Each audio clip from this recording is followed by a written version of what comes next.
GM fam, today is Friday, April 12th. It's the first day of the rest of our lives, and we are thrilled to make it your best one yet because we're joined by the inestimable LlamaRisk team. This is the, I guess, Curve appendage, which is responsible for looking over a variety of pools and just a variety of like protocols that are kind of in the wider periphery and orbit of Curve and writing these incredibly detailed analysis reports and more recently coming up with a bunch of code. So the LlamaRisk team is like a bunch of people, but we're joined today by Val, Svetlán, and Wormhole. Wormhole, why don't you go ahead and kick it off? Tell a bit about who you are, since people have seen your face before here. Yeah, thanks, Garrett.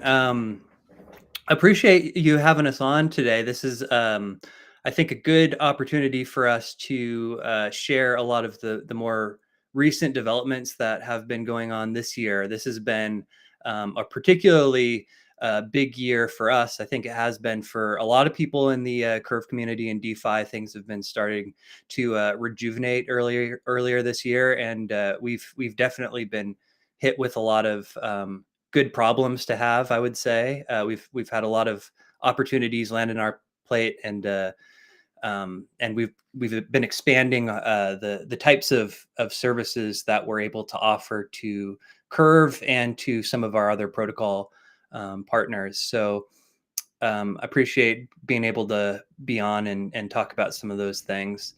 So I've been on the show before. It was probably a few months back. We were talking about tangible USDR and the DPEG situation that they were going through at the time. And LlamaRisk had previously conducted research into the USDR stablecoin and had raised some alerts to the DAO that it didn't seem like it had the sustainability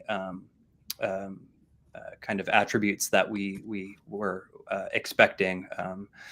So anyway, today there's a couple of other of the LlamaRisk team members who are joining. So Val and Svetlán are here, and these guys have been involved with LlamaRisk for probably about a year or so now. Val joined us as an analyst, and he worked on a lot of the research reports we were doing last year, and more recently this year he's moved into more of a full-time management position, and his contributions to LlamaRisk have been really phenomenal.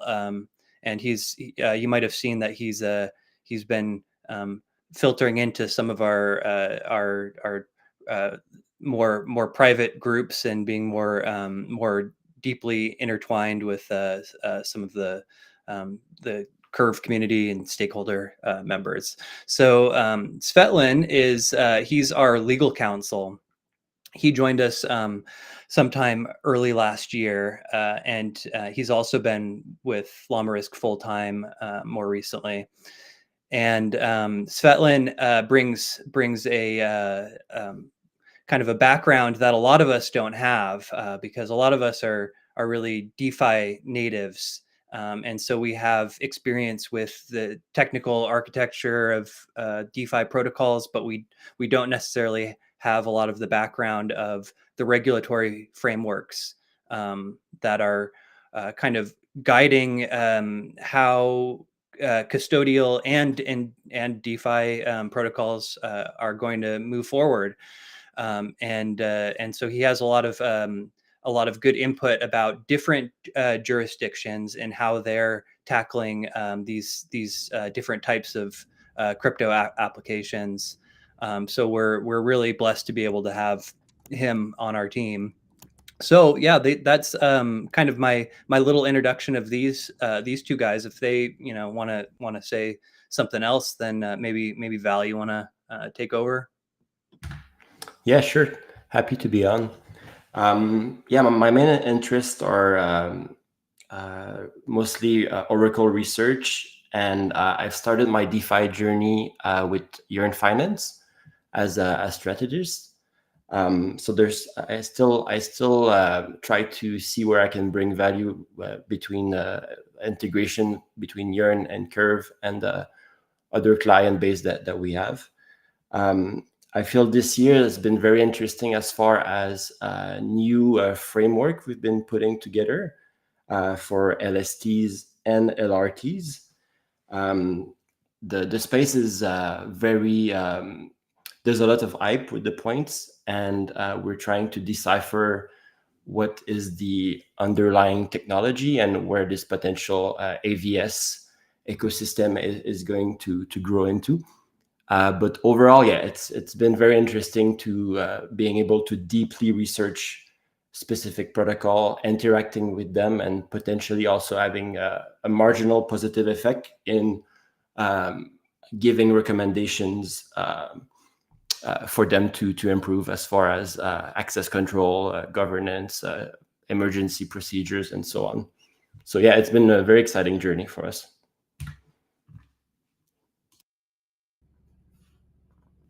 Svetlán, would you like to make a little introduction beyond what I've already, Sure. the warm welcome that I've already given you?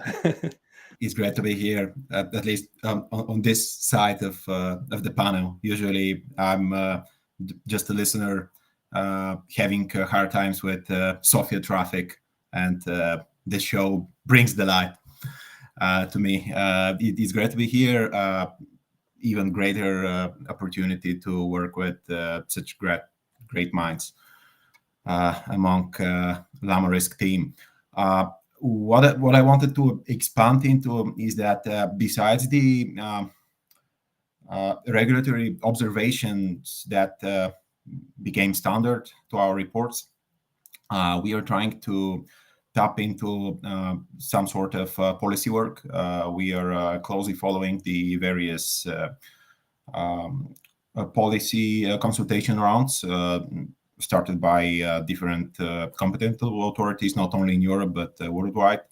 And to the maximum extent possible, we are aiming to share valuable expertise and opine into the pathway of regulatory development. Another interesting thing that we are cooking for the community, we started Llama Legal series. These are articles, manuals, any sort of hints that should help builders to better navigate the complex legal landscapes and be able to create products in a better way aligned with this, again, very challenging set of rules. And were you the one who was mostly responsible for the recent article that LlamaRisk put out on EU regulations? Yeah, that's me. I should take the blame. The credit, I'd say. It was a very, very good article. Now, I'm not in the EU, so I obviously didn't understand a lot of it, but would you like to give the kind of like high-level version for anyone who hasn't followed it? Well, the starting point here was to assess the current stance of legislative frameworks towards crypto lending. And we examined MiCA with priority because as of today, this is probably the most comprehensive framework that is already developed and will be soon enforced. So we wanted to make sure that decentralized lending is not captured within the current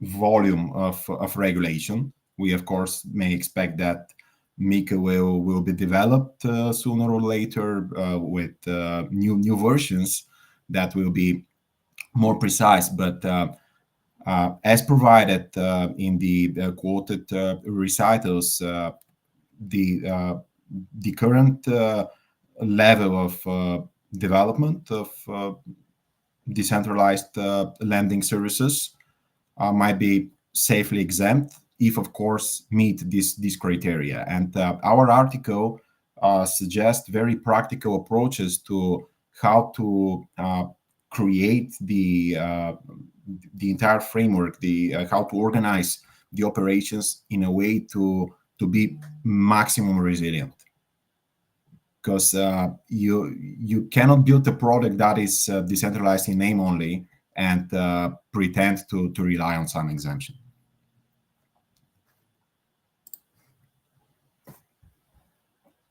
More or less, this is the idea. Decentralization of front ends is something that we observed as started discussion and intended proceedings in many DeFi communities. We believe that that is the right approach to make the system more resilient and again, not captured by some detailed legal provisions. I should emphasize here that the idea is not to focus in Nika only. In the coming weeks, we will be able to opine on other set of rules in other jurisdictions. Very interesting piece of information that dropped the other day is BIS research on stablecoins. They highlight the level of development in many jurisdictions, including Europe, UK, some Asian countries. So we'll be following it, and I expect to be ready with some relevant article in sometime soon. So actually, just yesterday, DeFi Advisor and the Leviathan live stream had the chief of the was the DeFi Education Fund, DeFi Advisor. Could you kind of talk about the conversation you had yesterday and how it relates to like regulation general? Yeah, it was actually a lot of fun to have Amanda and Alex on. Basically, we discussed the fact that, you know, such a legislation can be so can have so many implications on people all around the world. Even though the fact that it's like people in the US taking this kind of a decision, this can have kind of a ripple effect that can really cause a lot of stuff to not go the way we kind of want them to go, I think, in the industry. And I think it's an actual like a threat to our liberties and the abilities of like developers around the world to know that like just like they know themselves much better than all of us, that like a code is a language, and like we're not supposed to tell them whether or not it's legal to code or not. And then if they coded something, then to me it feels like a lot of these legislations are in a way an attempt to kind of scare people of being innovative within the space and like being creative and really expressing themselves the way that we all really like them to express themselves, by doing what they do and creating what they do. And I definitely hope that we as a community will know how to respond both in a reactionary way, but also proactively, and kind of like we should definitely be like proactively involved with trying to enforce what we know is right and important for us. That's true. Well, we cannot be certain that there is some deep state evil scenario behind every regulatory development. But what is true is that when the policymakers apply an approach that is typical for TradFi, there is no way to be successful within such speedily developing industry. You cannot use your old-fashioned rules and try to regulate something that is expanding with such a rapid pace. It doesn't work like that. And to me, the authorities should be more open to industry participants, even for DeFi degens, if you like. If there is a middleman who can just better explain to the competent authorities some of the peculiarities of the designs. And I'm not saying that we are this single organization out there that is trying to do that. There are many awesome groups that is heavily promoting DeFi work, but specifically within our circle, we have made some relevant attempts to just bridge the gap and explain in a very close way to the regulatory authorities. For instance, what are the intricacies of crypto collateralized stablecoins, for instance? I cannot say that the level of perception is satisfying, though. But an interesting fact, we succeeded in opening a good communication line with MFSA, the Maltese authorities, who appear to be very open in having external advisors like us for some of their observations. So we expect soon to start working with them on aiding their due diligence reports for applicants under the Maltese legal frameworks. There is nothing official, but we have talks in background. Cool. Let's go ahead and bring the conversation back to LlamaRisk. And one thing I'm kind of curious about is just like the overall like framework of the organization. What is LlamaRisk? Is it an entity? Is it a DAO? Is it just like a bunch of people hanging out behind keyboards, like interested in risk topics? Like, what is it?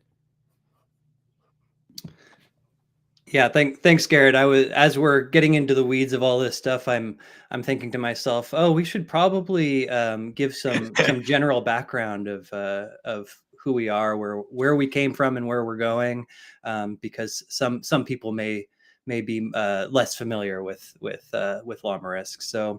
So yeah, I'm happy to give some background on that. So I'll just kind of go back to how we started, which was back in 2021, when we were kind of reaching the tail end of the previous bull run, and kind of around that time there was a lot of frothiness that was starting to emerge, not just in the markets but also in the communities that I was a part of, and there was at the time an emerging bribe market for V-curve voting. This was a new exciting thing, and people were all about the extra yield they could get from vote incentives. And it was kind of around that time that there was pretty much a straight up scam, Moki USDM, that was promising an airdrop to V-curve voters who would vote in their gauge, which they proceeded to use their position to essentially rug the LPs in the pool and attempt to secure a large amount of governance power within Curve, which there was a kibosh put on that. Their gauge was killed. Their vote locked CVX stake was blacklisted from votability. So it was overall contained, but after that event, we realized that given the amount of growth we were seeing at the time, and the organizational architecture of a DAO, which we recognized to be a very flat kind of governance structure, where every token holder is essentially responsible for everything, we started to realize it would be much more efficient and scalable for this new type of DAO organization if we had teams that would be an authority in different types of disciplines, and that includes doing research to improve the Curve protocol. That includes risk teams like ourselves that look into the assets and the integrations that are being onboarded into the protocol. And analytics teams. So there's a number of different teams. We realized we should create more specialized entities within this larger DAO entity. And so that's kind of how we started. And a lot of what we've done in our earlier years has been risk review, qualitative risk review specifically, of the assets that are being listed on Curve, that are receiving gauge incentives on Curve. So a lot of our work originally centered around stablecoins, and later on, kind of as the liquid staking market really took off, we've been focusing a lot of our attention on this bloom of a variety of different liquid staking protocols. But more recently this year, things have kind of taken a bit of a turn in a good way, and we've expanded the types of services that we're hoping to offer, because we want to make ultimately an impact in the adoption and growth of Curve and of the other protocol partners that we work with. We also work with Prisma Finance. We have an upcoming engagement with Yield Nest, who, by the way, Amadeo from Yield Nest was one of the original LlamaRisk members. So, and Yield Nest is a liquid restaking protocol. He's lurking in comments, so Deo, please join. Yeah, I thought I saw him in the comments. Right. So we're looking at ways not just to present the risk to the DAO members and to users of these applications. We're looking at ways how can we use our expertise and our background and knowledge to help drive growth in a sensible way that isn't running the risk of shilling irresponsibly, but rather it's promoting a culture of transparency and integrity to the things that we're doing, to drive that culture, to make a more sustainable ecosystem overall. And so some of those projects that we've been working on have been, for example, we've recently begun doing simulations of DeFi protocols, and using those simulations to test market conditions for the collateral assets listed on those applications, for the purpose of parameterizing, for optimizing parameters, such that in the worst case adverse market scenarios, there isn't an undue risk to the protocol, and also balancing that against optimizing for the most benefit to the protocol. So trying to drive the most profit, and finding that balance between the two. And so we've done a simulations project with Arcadia Finance pretty recently, and we're using that expertise that we've gained on that project to be able to apply this type of work to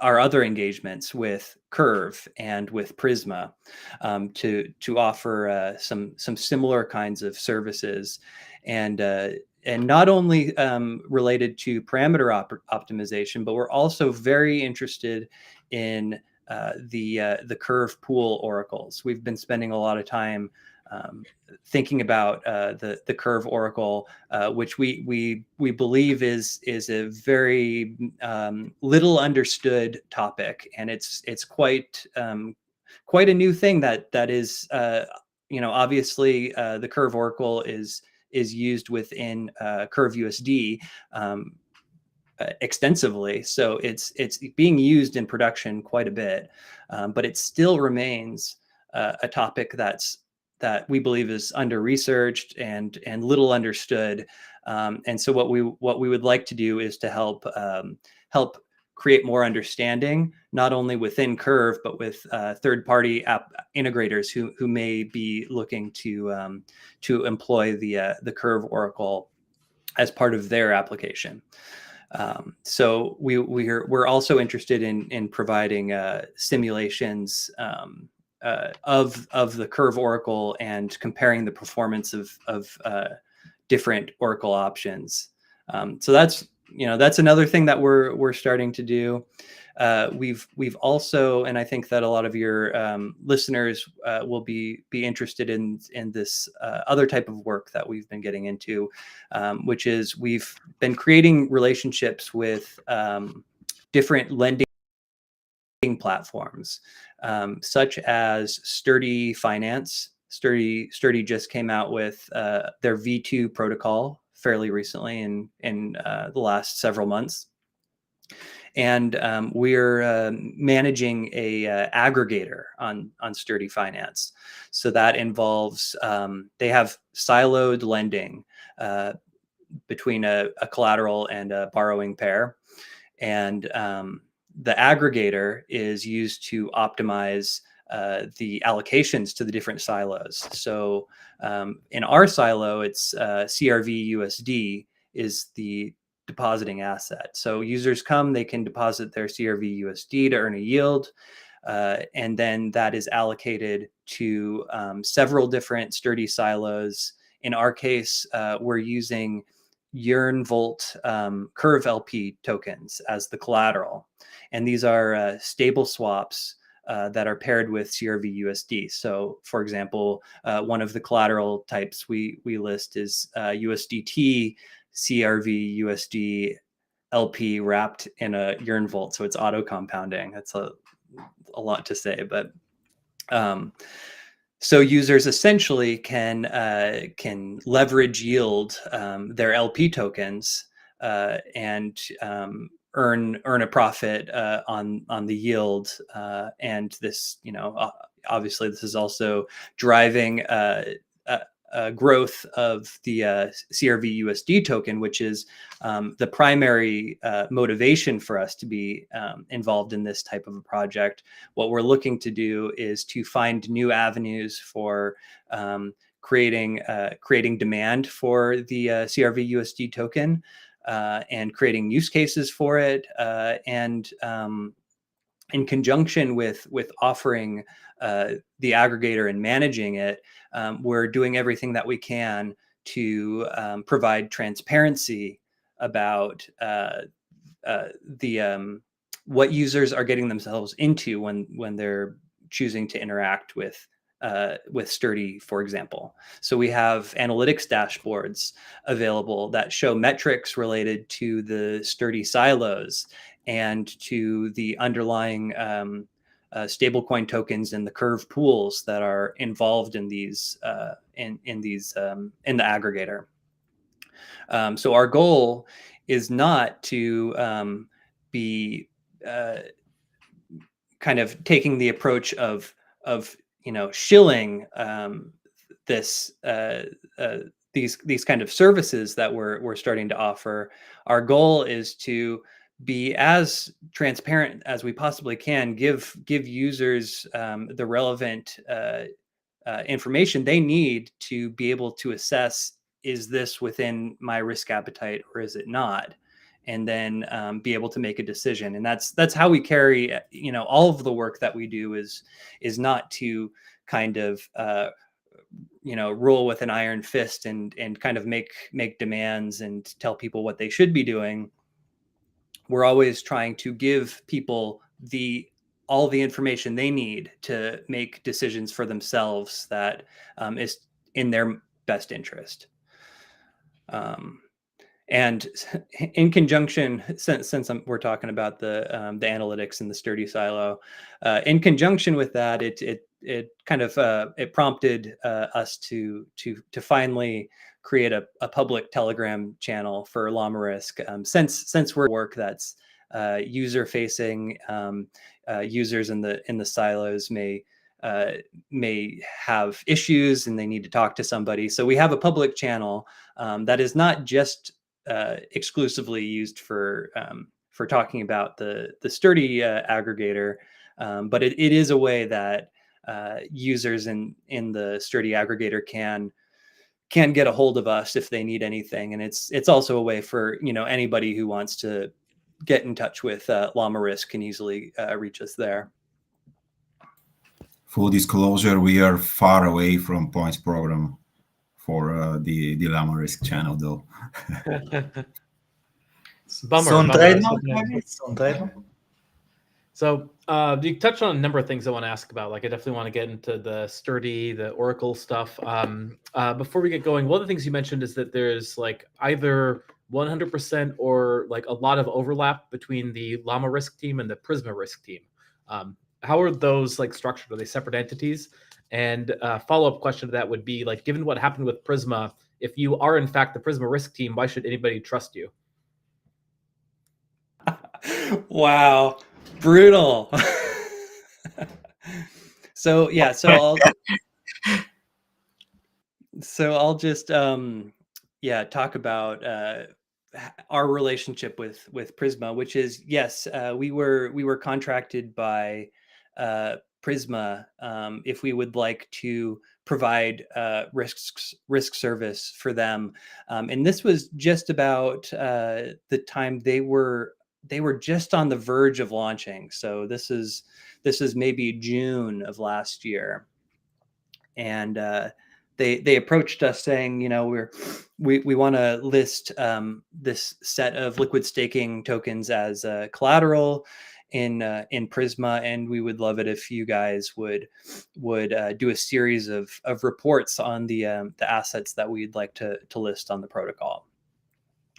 And so we created this Prisma Risk team as a way to I guess make it clear about what the relationship was. LlamaRisk is known for being an objective resource that operates as a public good, and in the case of Prisma, it operates in the same way. But I think that Prisma wanted it to be clear to everybody that this is a risk team that is operating on behalf of Prisma, and so we don't hide the fact that Prisma Risk and LlamaRisk is the same entity. Actually, in all the reports that we release, we say this report was put out by the Prisma Risk team and an independent research team operated by LlamaRisk. So we put the name LlamaRisk right there. And I guess, yeah, so obviously things have been pretty rocky with Prisma as of late, and it's very unfortunate the way that things have turned out. We've done everything that we can to support Prisma during this trying time that they're going through. In the aftermath of the hack, we quickly got together with the team and with some other community members. I just want to point out Wavy has done an amazing job being involved, and he doesn't have any skin in the game. The guy is just he's just a really motivated person who wants to. He has experience in war rooms, and so he just wants to do whatever he can to help the teams get through these kinds of difficult times. And he put together a script that would track all of the users and the losses for recovery to redistribute to the users. Hopefully that there is some kind of recovery that comes out of this. But yeah, so we've been working with Wavy, we've been working with the Prisma team, and we put out a postmortem as quickly as we could. I think a day after the incident, we had the postmortem up, and that really helped to elucidate, a lot of what had happened, why it had happened, what was the extent of the losses. So yeah, we just in the wake of a really terrible thing that happens, we want to be as transparent about everything that's that has transpired as we possibly can. And we still get criticism for it. I think there was a person on Twitter was complaining that we didn't disclose that apparently the contracts were not audited when the migration contract that Prisma had released. I can't attest one way or the other whether the code was audited. It sounds like it wasn't. If that code was not audited, I can't say because I don't know. But yeah, there's some information that we just aren't privy to. So we put all the information that we are privy to into all of the work that we do. But to be clear, you're not auditors, right? Like your role would have been, for example, looking over this concept Prisma was getting into of like adding LRTs as collateral and some of the like whether they be fit as collateral or not. Which funny enough, like I thought Ultra would have been what brought down Prisma, right? The idea of bringing on like LRTs instead of LSTs. So it's tragic, like you say. Anyway, just want to be clear that you're not auditors. Yeah. So that's absolutely correct. We're not auditors. The extent of the code review that we conduct as part of our comprehensive research is to look at the overall architecture of an application, to identify any kind of weaknesses in the overall architecture, to review the audits, and to pull out any highlights that are particularly concerning within the audit reports. So as far as actually auditing, that's somebody else's domain. We aren't involved with auditing at all. So basically, most of crypto Twitter is too redacted to actually read the audits. So you're like the middle layer between the audits and like the degens.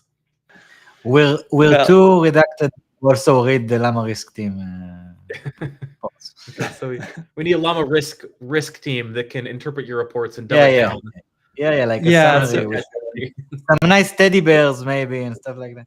So a lot of what when we started LlamaRisk, a lot of what we were doing is trying to take what is mostly public information and compile all of that public information into something that is readily digestible for the average DAO stakeholder to be able to catch up on what are all of the most relevant things about this asset, about this protocol that I need to know about before I may allow myself to have exposure to it. So yeah, and over time, our reporting has become more and more extensive, especially when we started getting involved with Prisma.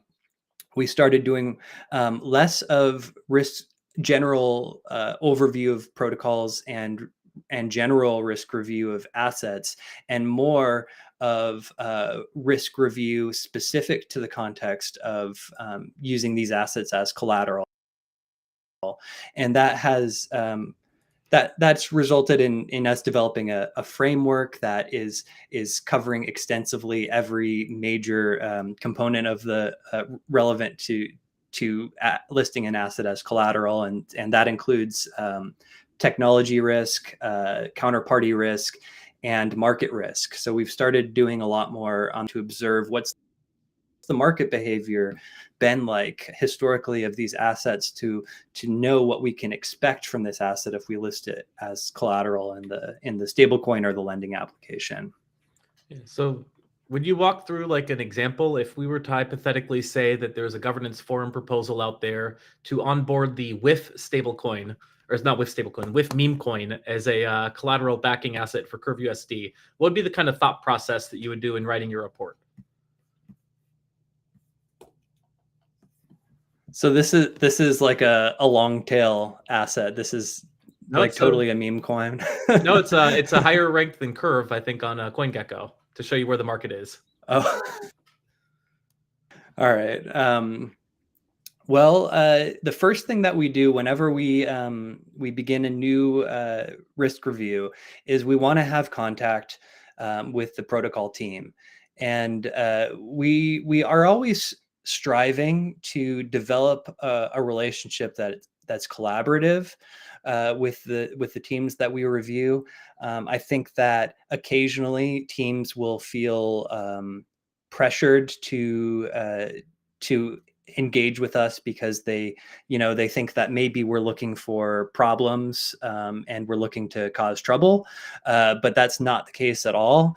What we're hoping to do is to, as I've mentioned before, drive transparency so that their users are aware of how the protocol works and what are the risks involved, so that when they choose to interact, they can interact with it more confidently, and that can result in more sustainable growth and development of that protocol's adoption.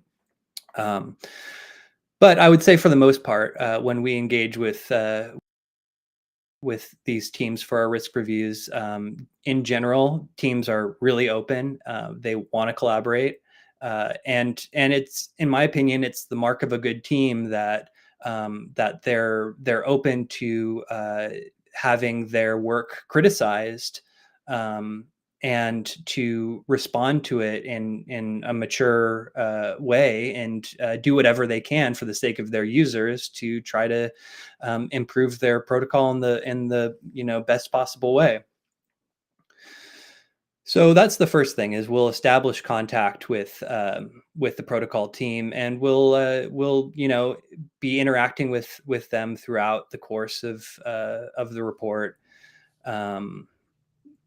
And actually, Val, you've been you haven't had a chance to talk so much, and you have a lot of experience, especially more last year. You were doing a lot of reports for LlamaRisk. So maybe do you want to share with us kind of your process when you're approaching the work that we do? Yeah, sure.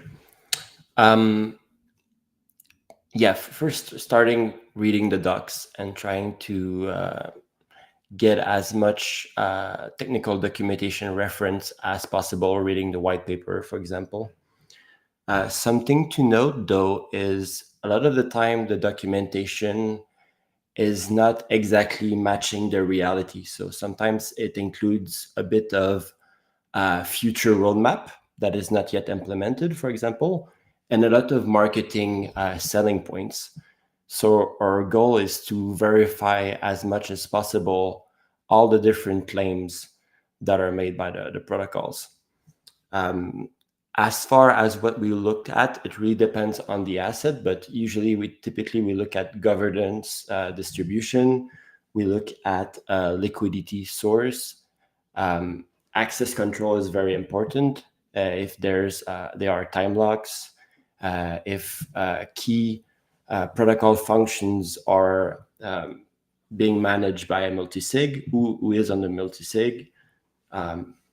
Most of the time, the teams would rather keep this information private, but we're able to sign NDAs with these protocols and verify for ourselves sometime without disclosing to the general public and compromise their OPSEC.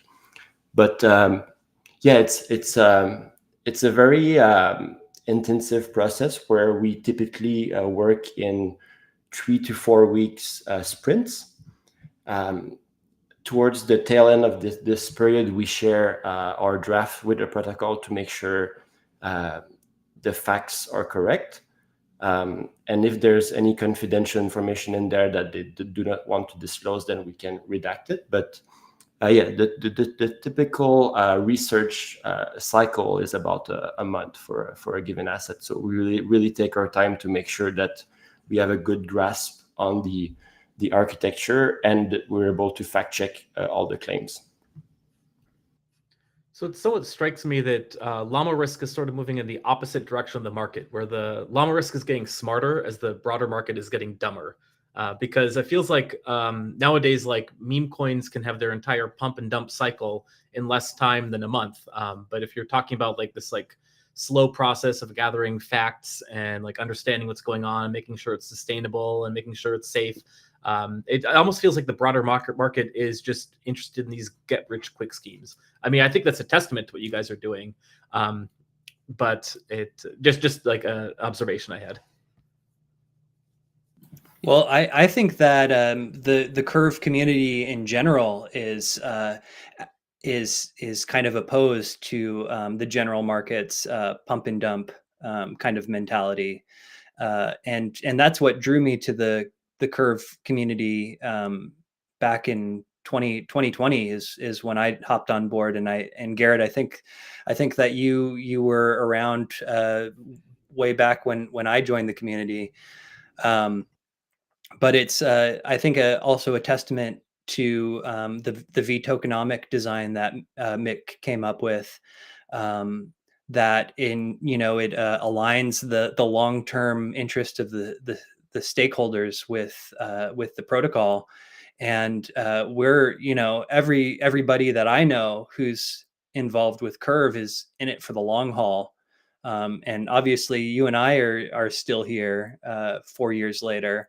And we've also seen some other amazing members join, and they've stuck around also. Like there's a couple of other guys I was hoping to today, Fiddy and Naga. I asked both of those guys to come join us, and they've been really instrumental in driving Curve forward in terms of research and development. Unfortunately, neither one of them were able to make it today, but yeah, those two guys, we work really closely with them in a lot of the work that we do for LlamaRisk, and we rely on their expertise. And those are just a couple of people I want to mention. There's obviously so many more really valuable contributors within the Curve ecosystem. So we're lucky to be part of this extended family. Yeah, definitely share what you said about the idea of like being in this for the long haul. Obviously, right? We're still here, like you say, despite everything. So let's get back to that Oracle conversation, which I think is one of the more fascinating points. Why don't you why don't you just go ahead and tell us about where you see the state of oracles in crypto, DeFi, and in particular where it intersects with the work you're doing at LlamaRisk? Well, the thing that I want to mention is that we've done some background research already on the Curve Oracle, because we want to understand how secure is it in all conditions.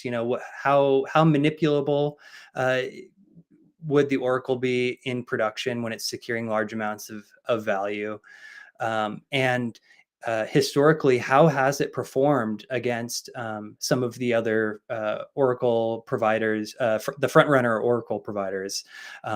Obviously, Chainlink is the front-runner for price feed data, and it has some limitations because it's an off-chain Oracle and it's aggregating from broad, market data. It's pushing that data on chain on intervals.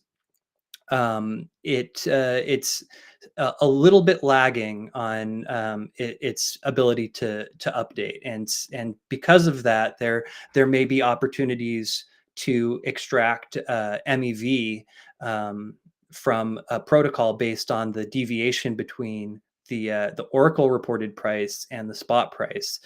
And we've observed some of this happening in Prisma, because although Prisma has been safely over collateralized for the entirety of its existence, the downside is that the MKUSD token has struggled to keep its peg to $1 at times. And when it dips below $1, it becomes profitable for anybody to redeem MKUSD against open trove collateral. So users in the system can have their collateral redeemed against, and this has happened quite a bit in Prisma. And Prisma has responded in certain ways, such as adjusting the redemption fees such that it becomes less profitable for users to have their collateral redeemed against, because people generally don't want that experience of being redeemed against. And this was kind of the driver for our initial research to understand what if we were using an alternative oracle, not the Chainlink implementation that they've been using. What if we used Curve Oracle instead?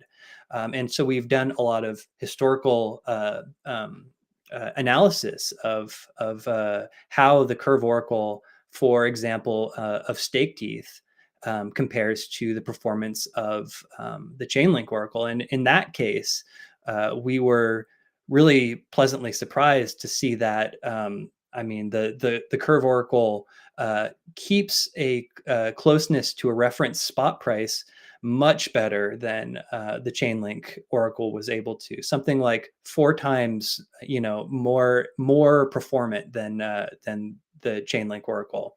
It wasn't that case for every asset that we reviewed, because I think we also looked at RETH, Coinbase ETH, and I think it was the 2 of those. It might have been Frax ETH as well.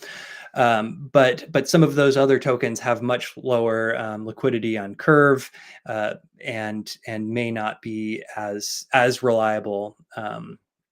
But the Curve Oracle has also been in active development, and more recently in the NG pool implementations, it's become much more secure and manipulation resistant.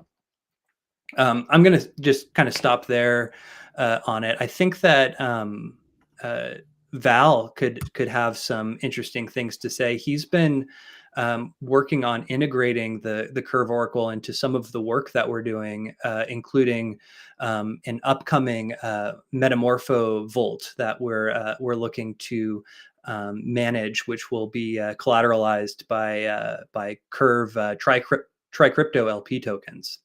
So I'll pass it off to Val. Yeah. I want to echo what Worm said with regards to the different trade-off that when analyzing both the Curve EMA Oracle versus Chainlink, which works on heartbeat and deviation threshold. So the Curve Oracle can be much more nimble, and there is some research ongoing about different simulation to see what would it take to manipulate, let's say, like how much capital requirement is to manipulate the Curve EMA Oracle over a certain amount of block. But the research has been very positive. This is very interesting also in the context of curve lending, because curve lending allows for creating isolated risk markets that have the Llama AMM soft liquidation mechanism. But so right now there's a couple of initial markets that have been created, and it's been very successful. However, the curve lending also allow for external Oracle providers. So currently I'm looking at designing these different oracles that would rely both on, let's say, the Curve EMA Oracle in conjunction with the price per share of a 4626 token, for example. So I think it's very, very interesting to see how we can apply the soft liquidation mechanism, not only for the peg keeper of Curve USD, but also to isolated market. And it kinds of free us from the dependency to more traditional oracles, such as Chainlink. So we're hoping to bring different markets pretty soon that will benefit from this new system. Yeah, I think it'll be really interesting to dive into LlamaLend in just a second, because you wrote a really good report on it. But before we do, if someone was building out a new DeFi protocol that was going to rely on oracles, what would you recommend? Would you recommend like a blend of multiple oracles as a or like one primary oracle with other fallbacks? What's like the safe, quote unquote, oracle design when it comes to DeFi applications? Yeah, that's a very, very good question. I do think that relying on a single source is a big concern. So having a fallback is a good practice, I would say. And some protocols also decide on having boundaries to make sure that erroneous return values are not considered. It's an ongoing research topic, so it's I'm not sure if Worm, you have additional opinion on this. Oh yeah, I guess I would just want to point out that our main concern with the Curve Oracle is that obviously when you're using a single pool as your oracle, you're not getting a broad market overview of that price data. So you know, and a lot of the a quality oracle should really be gathering price data from all of the most liquid venues, the venues where most of the volume is going to. And if you're just taking the price feed from one source, you may be missing a lot of the really important pricing information. And so when using something like the Curve Oracle, you really want to be confident that that pool is the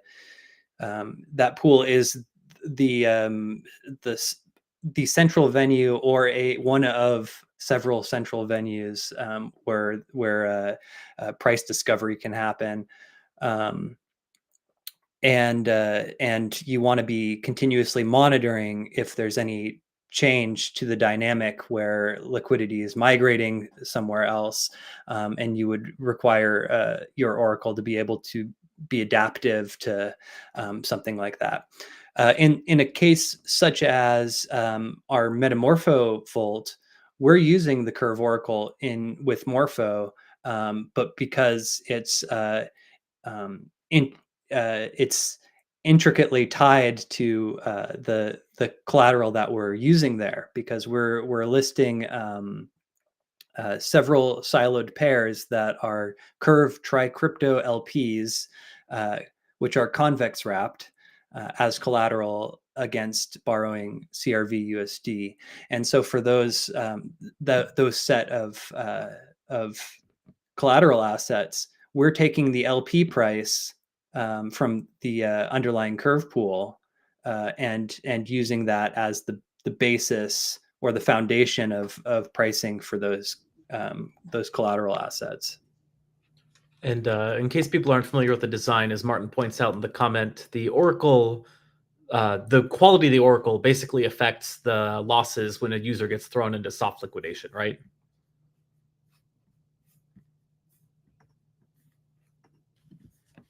Sorry, Garrett, could you come again? I missed that. Oh, I was just pointing to Martin's comment in the. He's basically saying that if you are using a good oracle, then the process of going into soft liquidation is less lossy than if the oracle is extremely choppy, is the understanding. But it's ultimately the people who are like borrowing that face oracle risks in Llama Land. Oh yeah, and also another point on soft liquidations is the AMM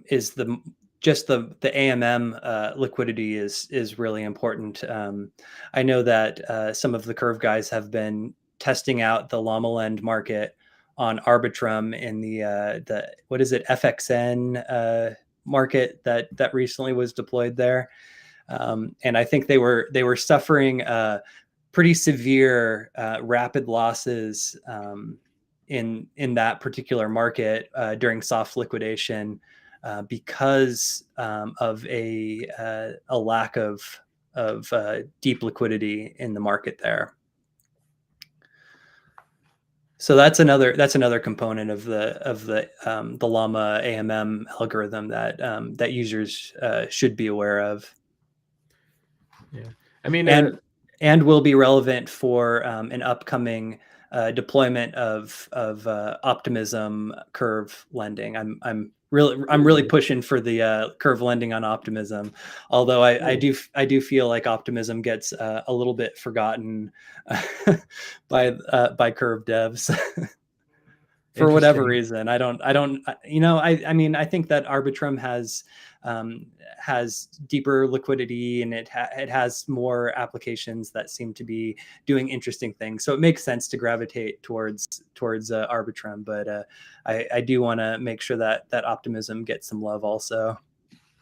Got it. Val, you're responsible for this really, really good report, right? The intro to curve lending on LlamaLend. If so, or even if not, we'll put you on the spot. Could you talk us through this? Yeah, sure. Yeah, it was very early on when the beta version of Curve, it was called Curve Lend at the time, not more Curve Lending or LlamaLend. But yeah, it's very interesting to see these different isolated risk lending markets that have been more and more popular. Initially popularized, I think, by Silo Finance, but now you also have Sturdy, you have Morpho and LlamaLend.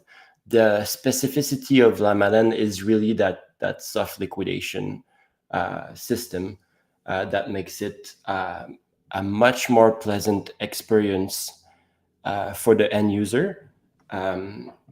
So typically on other markets that rely on traditional liquidations, if the price updates too rapidly, then you could get liquidated and have all the penalties and be back into the base asset. Whereas Curve Llama AMM allows for a bit of back and forth, and it's much less lossy for the end user. So yeah, it was just a quick piece that we wanted to put out there to make sure that while the docs were being refined, it was a resource for your users to get more acquainted with the system, and if they want to tinker with it, even if it was still in beta, at least we wanted to share this information. Yeah, and on that subject of soft liquidations, I recently took the plunge myself. Like, I'm usually pretty cautious when it comes to DeFi, which is one of the things that attracted me to Curve in the first place. But I decided to go like YOLO, max borrow when I thought prices were going to nuke, and thrust myself into soft liquidation. And you're right, it's a really good experience compared to liquidation processes on other lending platforms where just like the price wicks down and you get instantly wrecked.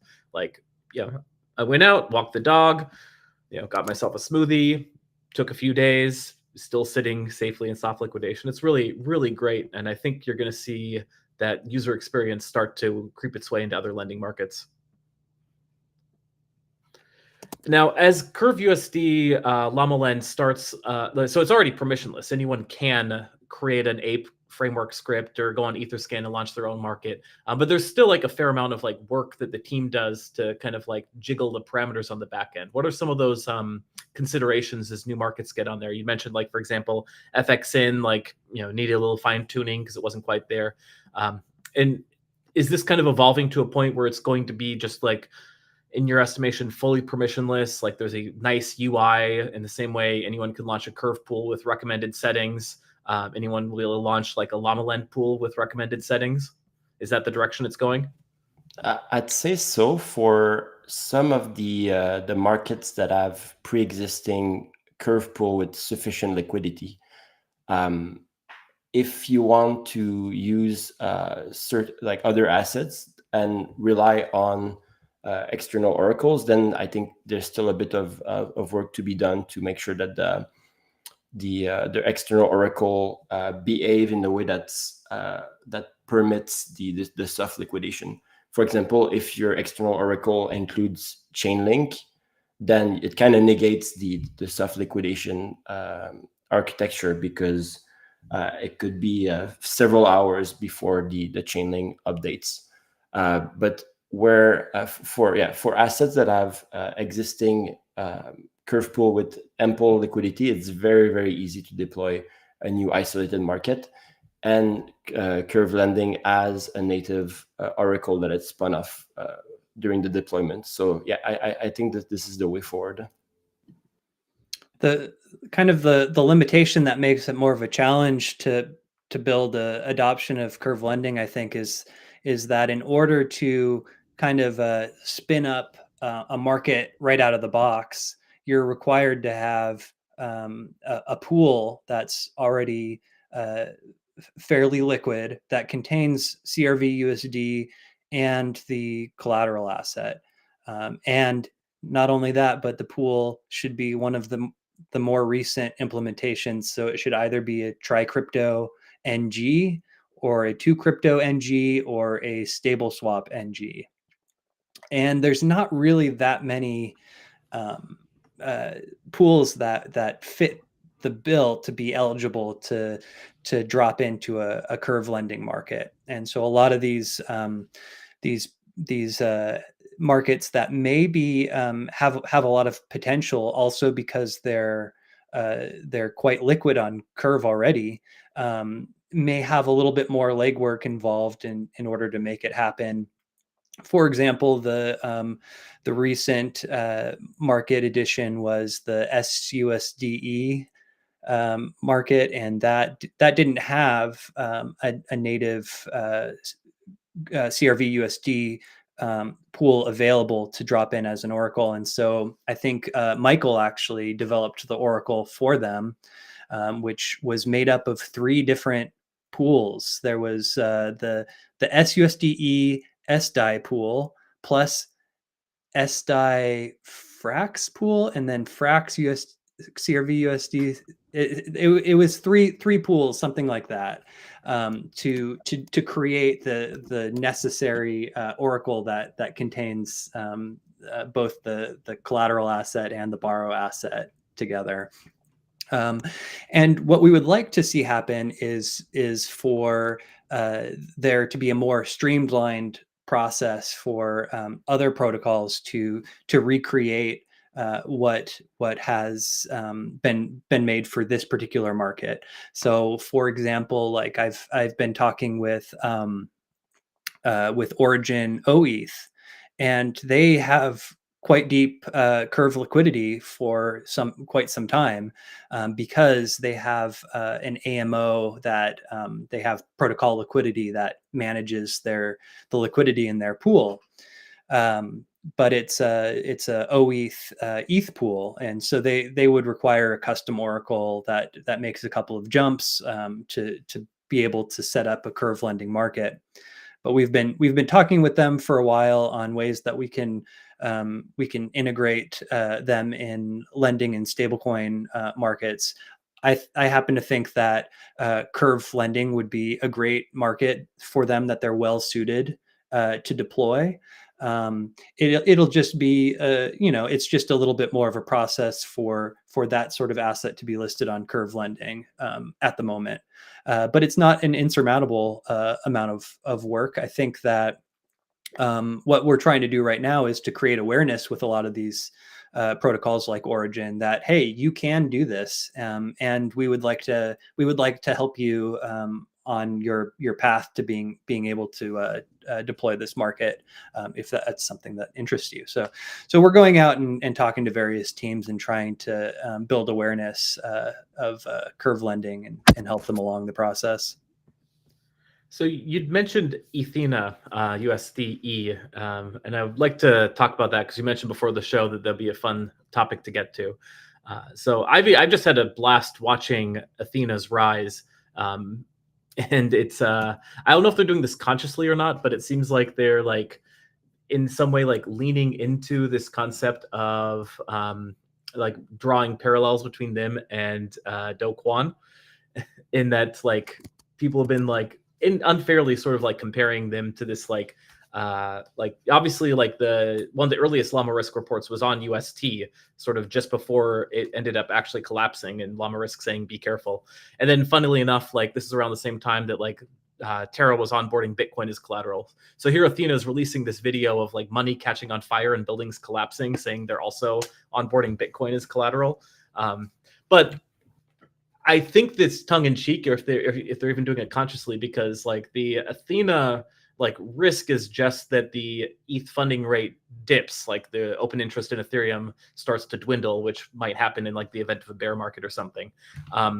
like, I'd be curious to hear your guys' takes on Athena Labs. Like, So our research is ongoing on Athena. It has been attracting a lot of opinion, and there's a lot of emotions if you look at crypto Twitter. I feel and strong, very strong opinions. We understand the basis trade very well. In a bull market, it works fantastically. It's a technique that's been borrowed from TradFi. The concern is in a quick reversal of sentiment. If the team is able to execute quickly enough and under good condition, meaning enough liquidity, not too much slippage. So overall, the yield generation source is sound. We do have some preliminary concern with regards to the insurance fund, which stands around 1.6% of the TVL, whereas in previous studies, Chaos Labs have seen that you could see in a drawdown up to 4% loss in a quick reversal. That was, I think, just before the merge. Also, some of the insurance fund, close to half, I believe, is used to LP on Uniswap. So that's a bit of a concern for us, because in a rapidly declining or like extreme conditions, the insurance fund being constituted of some of USDE itself, it could have ripple effect. Overall, yeah, we looked at Athena, and we would like to see a bit more transparency on the source of fund and the movement of funds on different exchanges and custodian. They're at the moment they're very reliant on Binance, so that's a point of failure that we see that could be an issue. It's important to note that this is the fastest growing stablecoin that we've seen so far in crypto.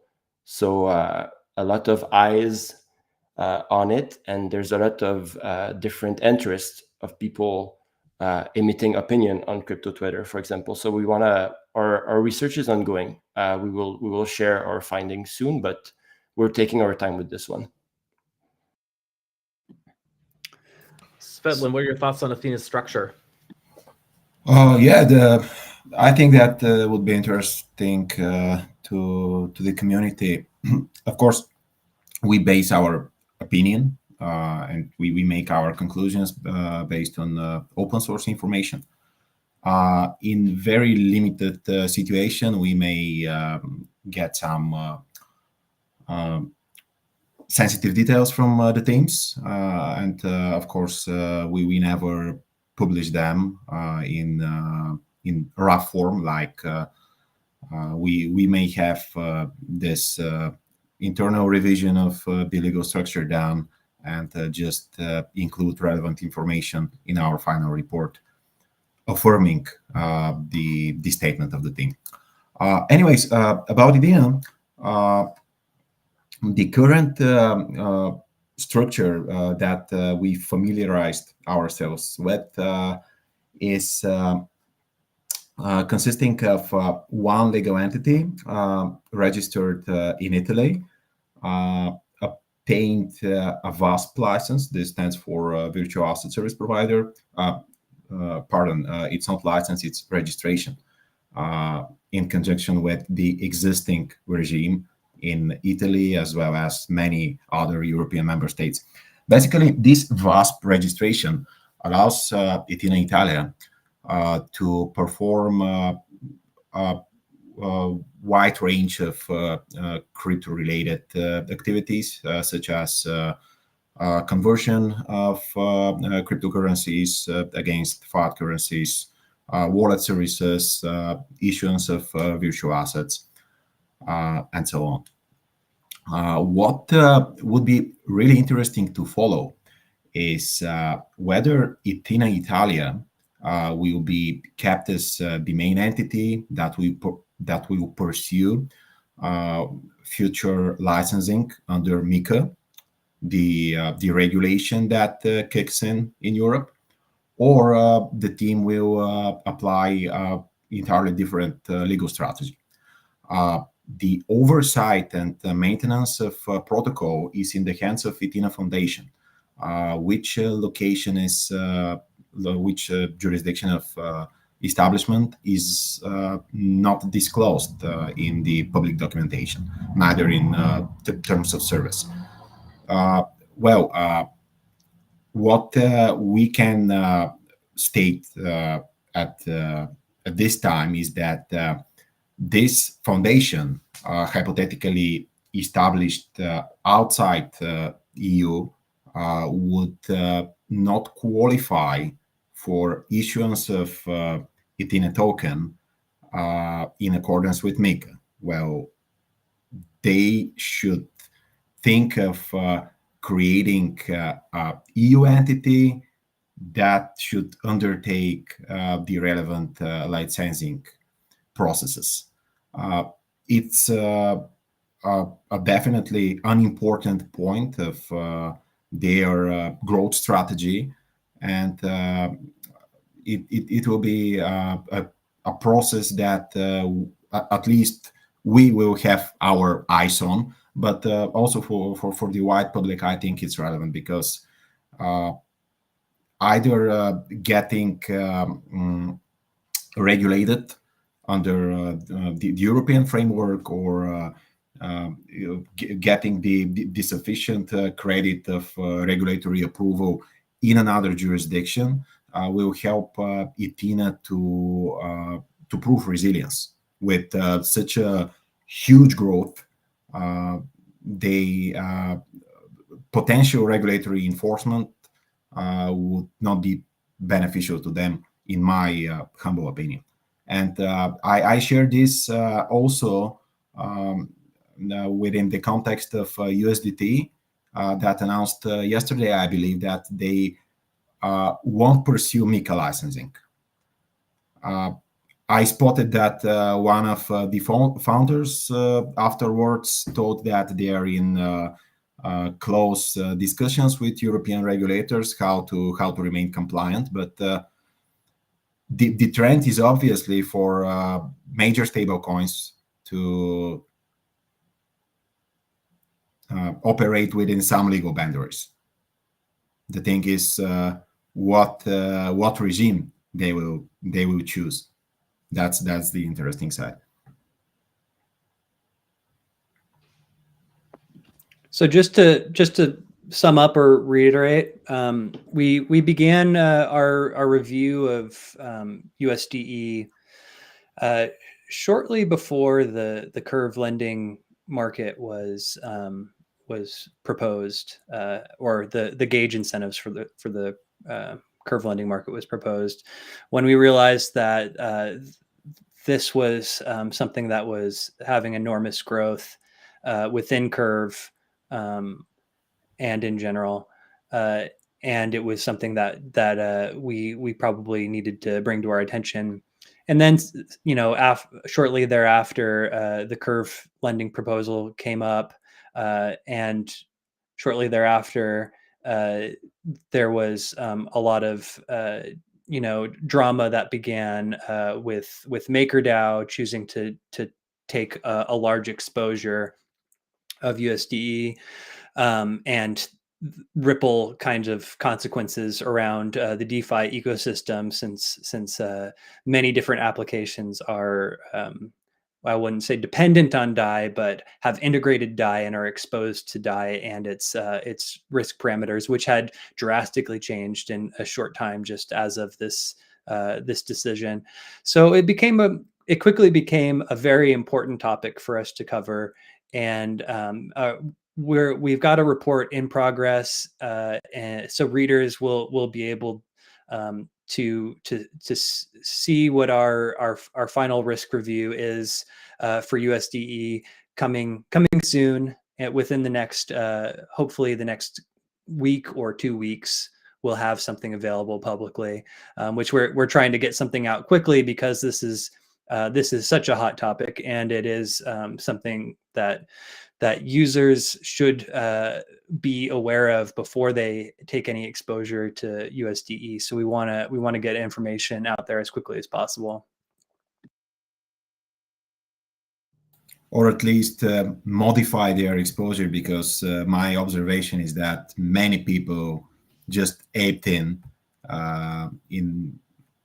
Athena right before or quickly after the launch. But anyways, we don't aim to criticize just for the benefit of criticism. We intend to create an objective opinion supported by facts. And of course, think of the absolutely, Think absolutely. of the Twitter likes you could get, though. We could be clout chasers, you know. We've only got 3,500 followers, maybe. We could 10x that, 100x that. No, I prefer what you guys are doing. I think it's much more useful. And besides, I think the numbers is because you post everything on Substack, and Twitter really hates that. Yeah. So on that point, we've got a website in development finally, after 3 years of of operation. We've got a website coming, and we're going to consolidate a lot of our research, or all of our research, into the new website, which includes work that we release on Substack and HackMD under the names LlamaRisk and Prisma Risk, soon to be Yield Nest Risk. So we've got different names, different publications, and venues where our research is out there. It needs to be consolidated, and so that's something that we're working on. What's the process to contract you to create Squid Points Risk? Because we have our Leviathan token, Squid, and obviously, we want to make sure that people feel safe if they are going to be putting their life savings into Squid. How do we get Squid Risk? Well, we can definitely talk about that, Garrett. I'd love to have a conversation. We should. Sounds like we should. No, actually, DeFi Advisor, I think that kind of transitions into a question that you were going to ask. Yeah, I was actually curious about how is this kind of team and like an entire operation is funded? Like, how are you guys even rewarded for what you're contributing to the space? And I think that the other question that kind of derives out of it is assuming someone is funding it, how can the people out there know that the team is actually objective? Well, I'm proud to say that LlamaRisk started as a community organization within Curve, composed of community members, and it secured its initial funding from a grant from Curve. And since then, all of our funding has been from the protocol teams that we or the protocol partners that we have through their treasuries or their grants programs. So we haven't taken any external funding. We haven't done any raises, which I think is unique to some of the other risk providers in the space, such as Gauntlet and Chaos Labs. We're entirely I'd say a DAO centric organization and a grassroots organization, I would say. And over the past several years, our team has expanded and professionalized to what we are today. So we have quite a unique kind of funding model, I think, and a trajectory of growth over the last several years.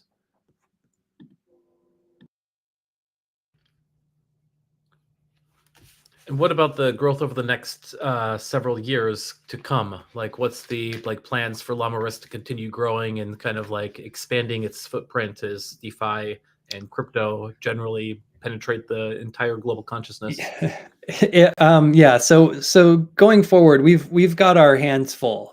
So just recently, in the past month or so, we've been expanding our team quite a bit. We have a team of over over a dozen analyst contributors. You know, myself, Svetlán, and Val, we spend full time on LlamaRisk, and we also have other team members who spend full time. But we also have a lot of contributors who work with us on specific projects.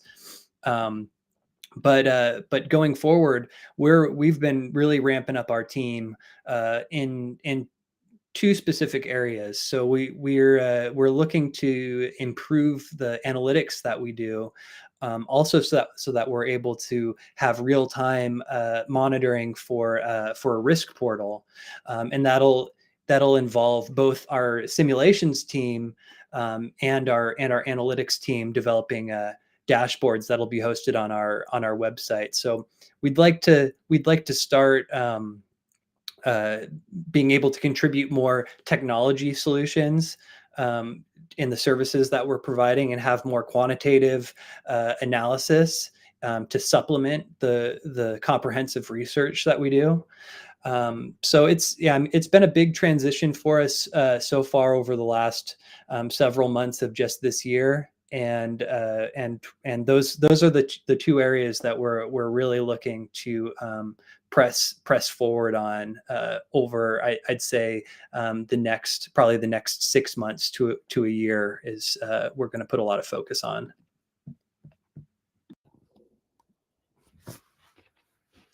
Excellent. There's Val, you're interested in maybe a quick shout out?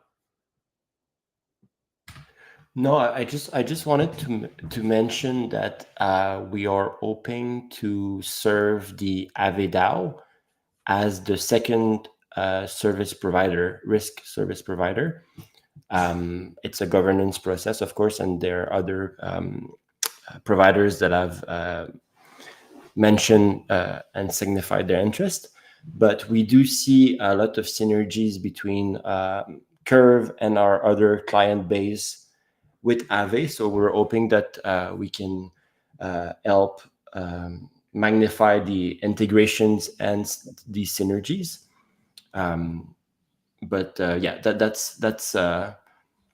We've been receiving a lot of interest from different parties this year coming into the bull market, and we're very selective with the mandate we choose, because we don't want to either grow too fast, and we want to make sure we are able to deliver the same amount of quality and consistency that people have known from us for the past 3 years.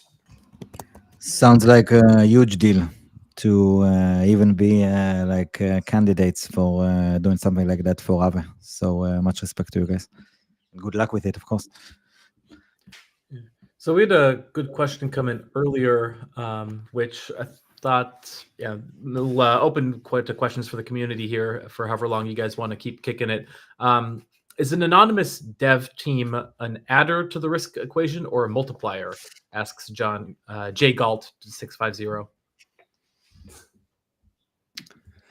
Well, I would say that the nature of the team, and whether they're doxed or not, and also whether they are communicative and open or not with our our interactions that we have with them, is mostly a factor that's relevant to how the protocol is actually designed, and how much trust is placed in the protocol team.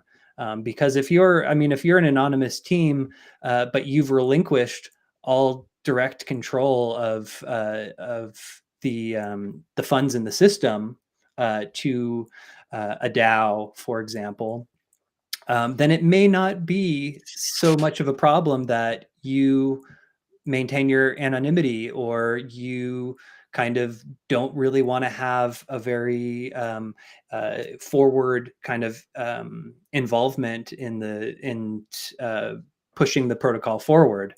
And sometimes this is not very obvious to identify, because technically an anonymous team may transfer ownership to a DAO, but they may own 90% of the governance tokens, or and so it's not always cut and dry how much influence the core team may have in a protocol. And that's a lot of what we'll be looking into when we do our reports, is how much trust is placed in the team. And if there's a lot of trust placed in the team, then we place a much greater importance on being able to identify who those people are and make sure that they have accountability.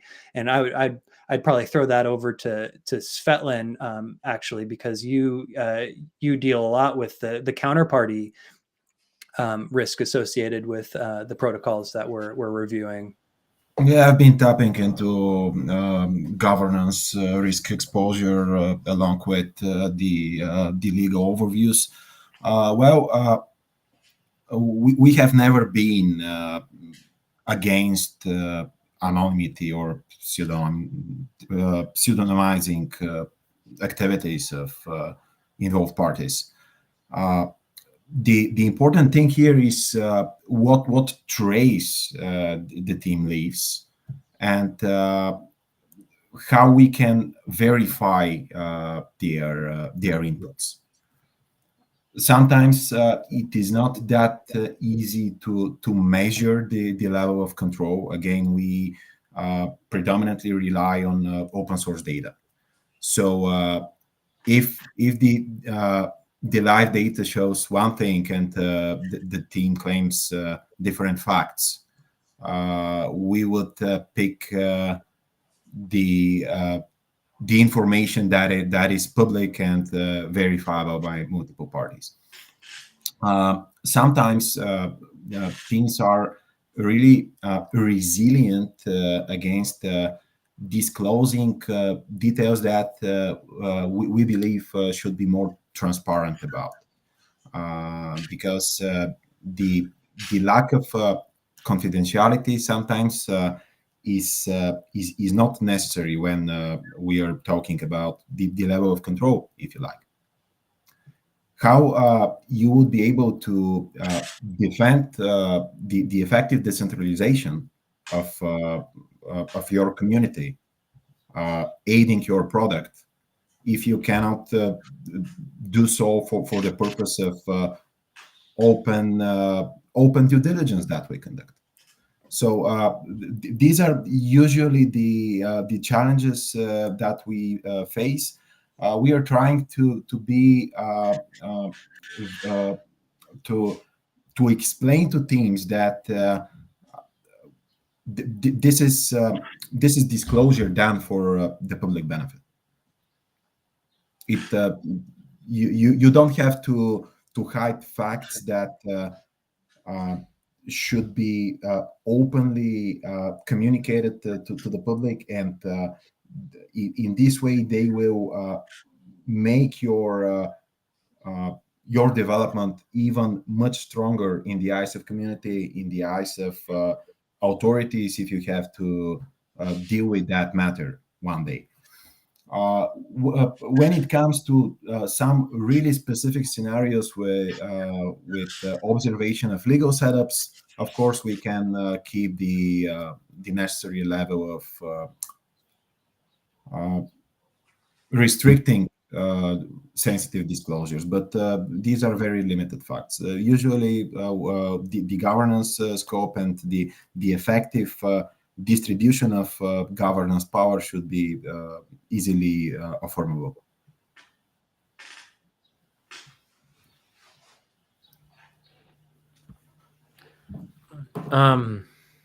So in the event that somebody was going to be posting hypothetically to the Curve forum, requesting a curve gauge for a squid token, not purely hypothetically speaking here, right? Like, what factors would you advise them on or to consider putting into such a governance post?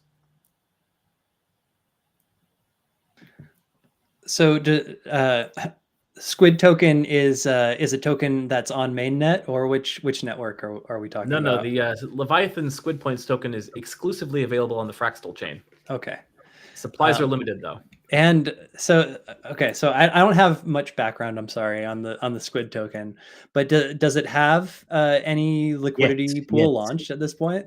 Not that I'm aware of, but you will soon become familiar with it because all guests of the show are eligible for the Squid token airdrop, which happens each month. So Svetlán, Wormhole, Val, make sure that you follow up with afterwards about how to register with our bot. Well, I'm guessing, Garrett, that Leviathan is not going to have much of a problem securing a gauge for the Squid token. In general, protocols, as many listeners are probably aware, protocols generally don't have problems with securing a gauge because you still will need to have your own voting power to vote for incentives to that gauge. And so I think that's going to come down to the strength of your community to pool into the Squid pool and start voting for the gauge there. But overall, I think that the only real consideration with curve gauge incentives is that we want to make sure that the token can't be infinitely minted by the protocol team and can't be used to rug the users in the pool. So if you believe that you are trustworthy, and all of your listeners, I think, do believe that you're trustworthy, and the code of the Squid token is constrained such that you have limited control to manipulate it, then I don't see you having any problem being able to secure a gauge. Good to hear. We're just speaking hypothetically there. Of Generally, course. what are the biggest risks that are you're noticing as you come across evaluating all these various DeFi protocols? Is it bridge risks? Is it protocols not being sufficiently decentralized? Is it oracle manipulations? As you go through these things, what are the big red flags that the average person in DeFi, if they taught themselves a bit more about those warning signs, could be a bit better prepared for? Well, I would say the number one thing that is a red flag to me is when we have a protocol that is owned by of course, an EOA, but that's quite uncommon for protocols in production. But potentially a multi-sig that is a 2 of 3 multi-sig, for example, very small number and threshold to make changes, and for code that is upgradable such that any funds that are deposited in the pool are essentially at the mercy of the protocol owner, and an upgrade to the contracts could result in all of the funds being lost or stolen by the protocol team or by a possible exploiter who is able to use the keys from that team. So that's just the really obvious kind of red flag, I guess. And there's certainly many other things that we're interested in looking in. And when you talk about bridge risk, thing that's popping into my head right now is there's a new protocol called Cross Curve that we're really interested to start looking into. It's been getting some exposure lately for being a protocol that allows the bridging of curve pool liquidity between different chains, and they use I think it's called the AWA AYWA bridge as the bridging protocol. EYWA, yeah. EYWA. And so this, I think it's fairly low TVLs right now. But recently they were getting some exposure because there's been a lot of volume that's been going through the Cross Curve system, and it's recently come on our radar as something we would really like to look into. And in general, we're pretty excited about the prospect of unifying liquidity across different chains. Up until now, all of the deployments on on various L1s and L2s have been essentially unique deployments of Curve, and no real connection between them. We've had there's a little bit of connection in the sense that gauge emissions can be transmitted across chain, and fees can be brought back to L1 to distribute to V-Curve holders. And there's some other governance mechanisms that sort of unify some of the chains. But this unification of liquidity across chain is very interesting, but also obviously introduces a new risk component that wasn't present previously. And so we're going to be spending some time looking at the bridging protocol and understanding the architecture of cross curve, so that users can be more aware of what is really involved from a risk perspective of having exposure to a system like cross curve. Nice. What kind of other protocols or sectors within the ecosystem are you keen on exploring and researching in the next few months or a year or something like that? Well, the one thing that pops into my brain is liquid restaking tokens is a big thing we're going to be looking into soon. And I'll let either Svetlán or Val talk about what we're looking to do there. I'm not sure which one of you guys might want to hop in on the liquid restaking topic. Well, take the lead if you like. I cannot my part on the points programs observed afterwards. Yeah, so what we're really interested in is seeing and trying to put together a framework to evaluate the different AVSs.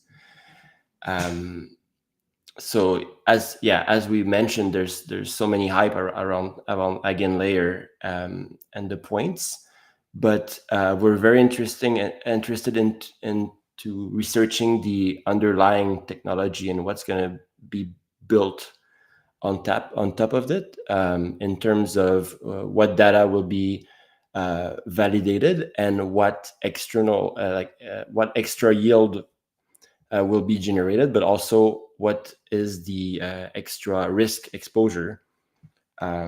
So many people see a world where we're going to have 50, 100 AVSs within maybe a year or so. So we feel that this is really an emerging sector, and we're very busy into trying to put together an objective framework that will be able to assess and evaluate and compare these different AVSs for the end users to know that where potentially where to make a decision on whether or not they are willing to accept this additional risk.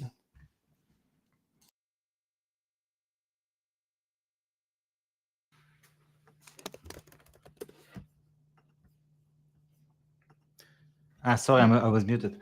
Wanted to ask you guys about where do you guys see maybe following on that question actually, where do you see Prisma in I'm sorry, Prisma, I was thinking of something else. Where do you see LlamaRisk team in a few years or so? What's your vision there? Is it something that is even discussed, or you guys even thinking about, or do you just I don't know, as a probably more organic and decentralized team, not necessarily thinking about so too much ahead into the future and just doing whatever is in front of you just now? But is there any kind of thoughts about where can it actually get to? Well, for me, I would say that most of what I'm thinking of is how do we address the challenges that we have facing us right now and in the near future. And the main challenge that we have is to scale LlamaRisk so that it can be an organization that can support several different protocol partners. without sacrificing its ability to provide service to any of them. So historically, our primary partner has been Curve. And more recently, we started working with Prisma. And as we mentioned earlier, we have a prospective engagement with Aave, and we have an upcoming engagement with YieldNest. So traditionally, we've had our focus on really, one protocol, one area. But now we need to work on having specialists who can focus their attention on each of our protocol partners and make sure that we're providing the best service that we can to all of them. And the nice thing about, even though that these are different partners that we're working with, they all kind of tie in together, and that's just the nature of this ecosystem that we're a part of, is that there's all kinds of interconnections between different DeFi protocols, and especially the ones that we choose to involve ourselves with are protocols where we see that there is some thread of connection between them that we can help drive stronger adoption and growth through the work that we do that benefits both of those protocols, or the variety of protocols. So what we would like to see ourselves doing in the future is taking this ability to kind of diversify ourselves in these different DeFi applications, and to ultimately unify those applications more deeply with deeper integrations, and find ways that we can have these serendipitous, or what's the word for it, synergistic kind of opportunities arise out of having a intermediary like ourselves that can kind of bring them together to pursue these various opportunities that come up. I think also a challenge and something we wish to improve upon is the visibility and how broad our research material is being shared. So historically, like the long form research on Substack, you would have stakeholders and maybe whales looking at it, but we want to make sure that our content goes broader and that it has more eyes on. So potentially broadening the communication channels and making sure that we can summarize these sometimes 5,000 to 10,000 word articles into key points that the regular users can take to make a quick decision. In the third place, to the extent that we don't cross over some established legal boundaries, of course, we want to promote the open legal ethos and be supportive to protocols with our precise set of knowledge, the capabilities to run this legal analysis is part of our vision. So we aim to drop this open researches to the public and also participate, as explained earlier, in the policy making processes to the best extent possible. What else? I think that maybe our work in support of curve risk disclaimers is relevant, because we intended to propose a design that is unlike the typical disclaimer saying that the front end or the protocol doesn't bear responsibility for anything, and the user should be knowledgeable, should be super knowledgeable, and should closely monitoring every kind of technical developments. We don't object to that, but we wanted to be maximum open to the public and explain some specifics of the protocol design. So when you have time, you can go to curve lending disclaimers and read the materials there. I think they are relevant for the depth of observation and explanation to the public we are capable of.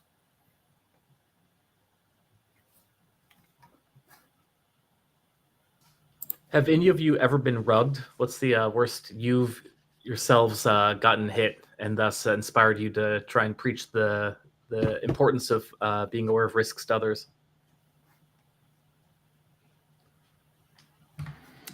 Yeah, I think if you, sorry.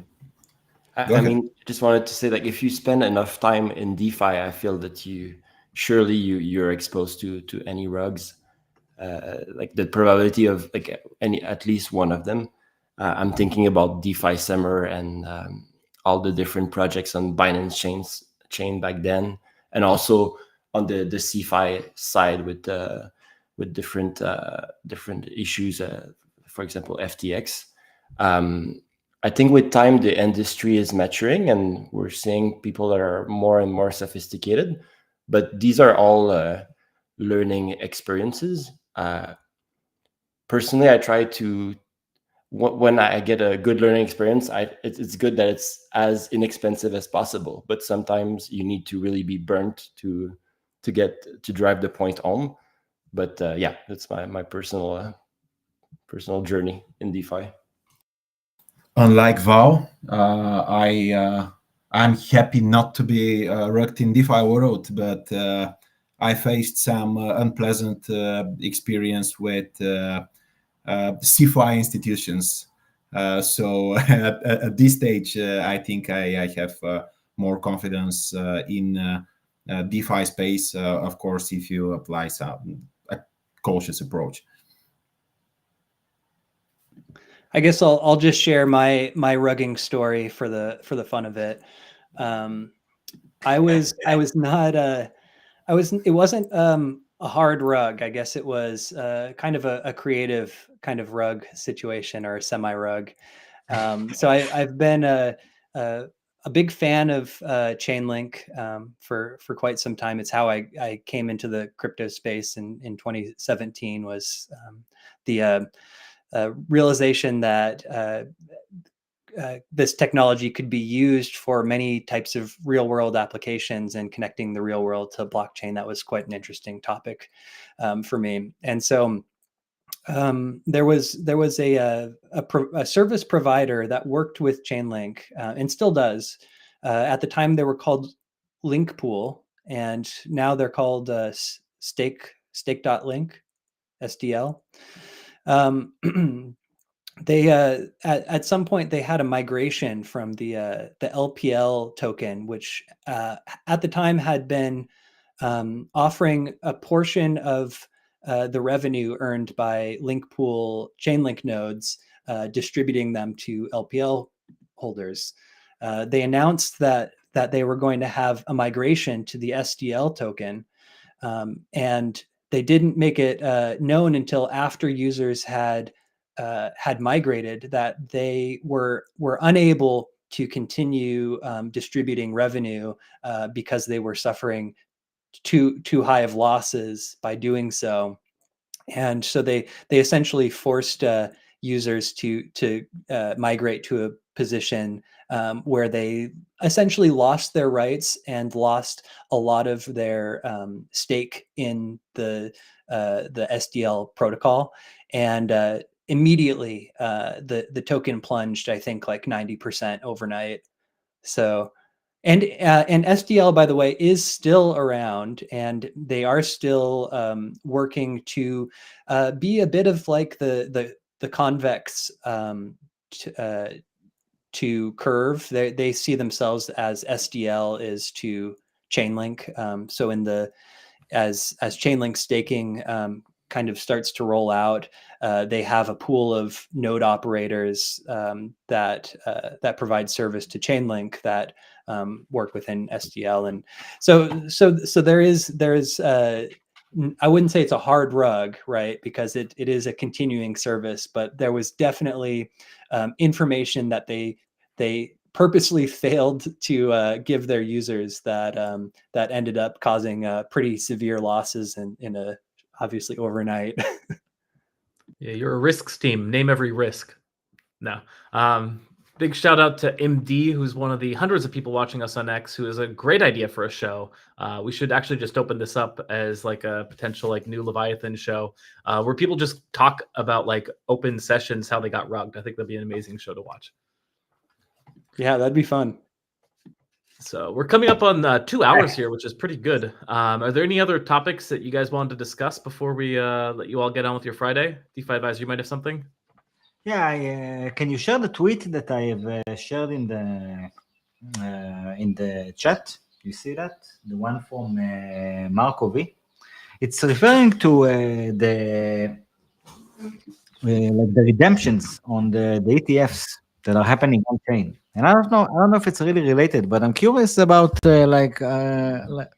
because this is like a side of the industry that I think we're not really touching on, like usually, at least from us within like the topics that we mostly deal with. But I'm kind of curious, like to the thoughts of the guys here about any possible risks or like I don't know stuff that they may think of regarding the whole like on-chain redemptions of these ETFs or whatever. I didn't even realize that that's how it was built before that, to be honest.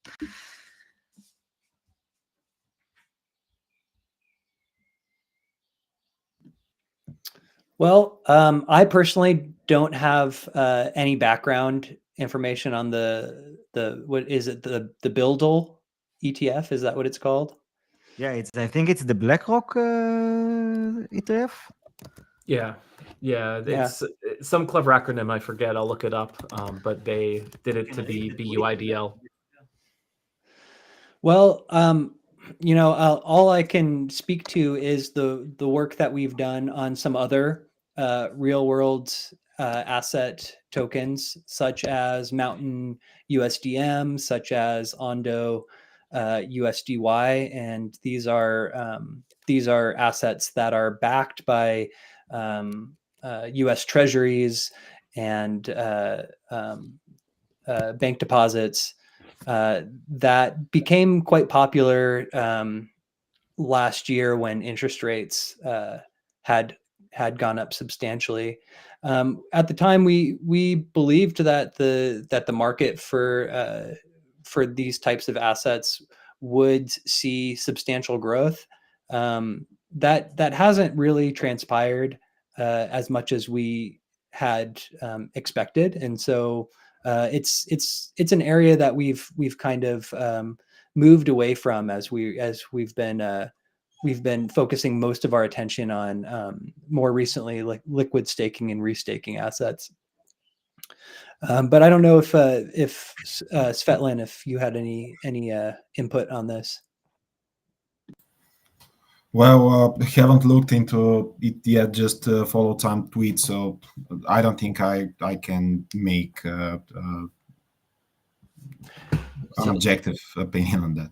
Something I want to quickly mention is I already missed the bear market, because in the bear market, you could pretty much cover everything that was going on.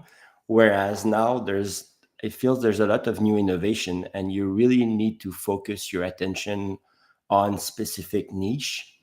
So, but yeah, in the case of real world asset, as we've seen with Maker, the DAI underlying, they have the dual engine, right? The asset backed by real estate and loans off chain, but also they can flip to allocating their underlying to CDPs on chain. And right now it has reversed quite a bit, so the yield is more important on chain. So we're seeing a lot of displacement of this capital from real world asset and loan to trade finance, for example, moving to loan on Spark and other collateralized debt markets on chain.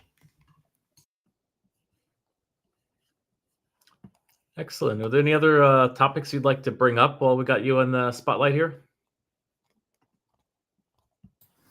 Maybe that we are planning to attend Unstable Summit and Ethereum CC in July. It's long ahead, but we would be more than happy to meet any DeFi participants there. When is it, by the way? You say that FCC is in July and it's back in Paris, right? No, Brussels this time. Brussels, because of the Olympics. I think so, yeah. And also, I'm sorry, go ahead. Val purchased tickets there. I think it starts from 8th of July till 11th of July.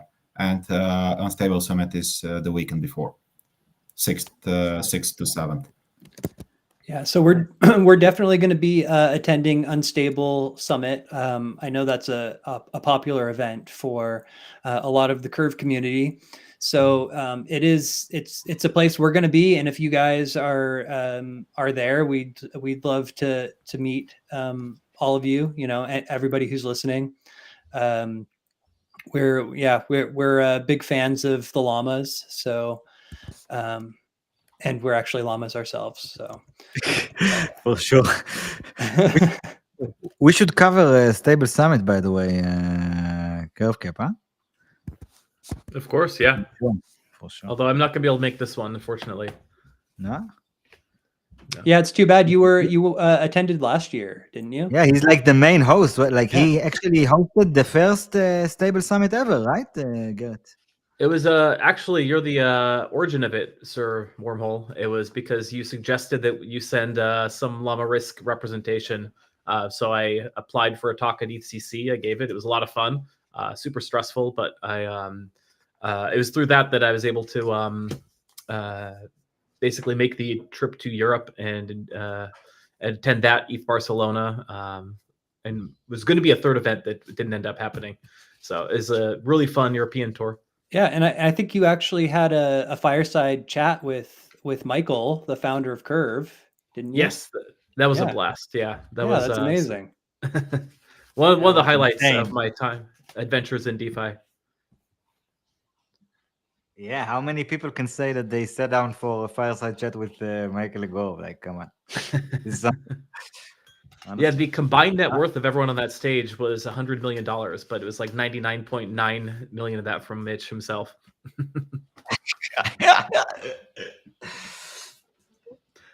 Gents, where can people find you if they're interested in learning more? So you can follow us on our Twitter. It's at LlamaRisk. We recently created a public Telegram.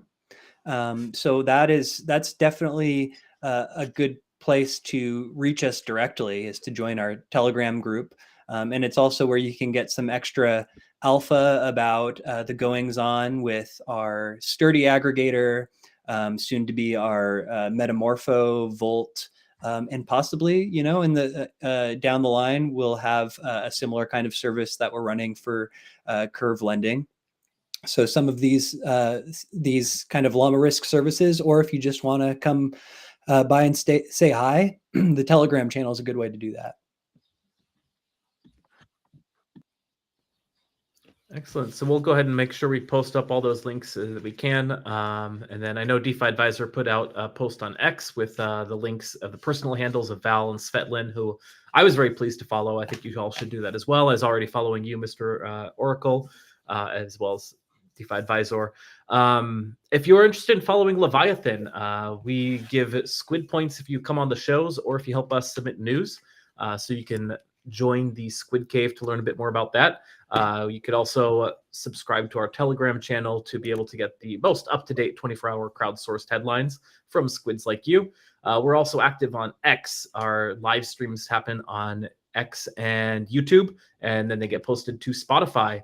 So make sure to check it out, hit us up, and we will catch you all next tide. Yeah, it was a great one, really. Garrett, thank you so much for organizing and hosting it. And guys, thank you for coming. I really think it was a great convo. And honestly, I've never seen you guys anywhere else. And it's an honor to have this kind of talk and content on Leviathan. honestly, I think it's great content, and I think the big viewership shows that like people want to know this kind of stuff and they're curious about what you're doing. And I agree with I think it was Val that mentioned it earlier, that one thing that we should all like try and make sure is that your all your hard and good work gets a lot more reach and attention, and we should definitely explore that as well, in my opinion. Well, we really appreciate you guys having us on. It's my second time being on Leviathan. It's always a pleasure for me to be here, and it's great. It's great that we can be here with the LlamaRisk team, with Svetlán and Val. So yeah, you guys are great, and appreciate it. Yeah, let's get you on more often. All right, this is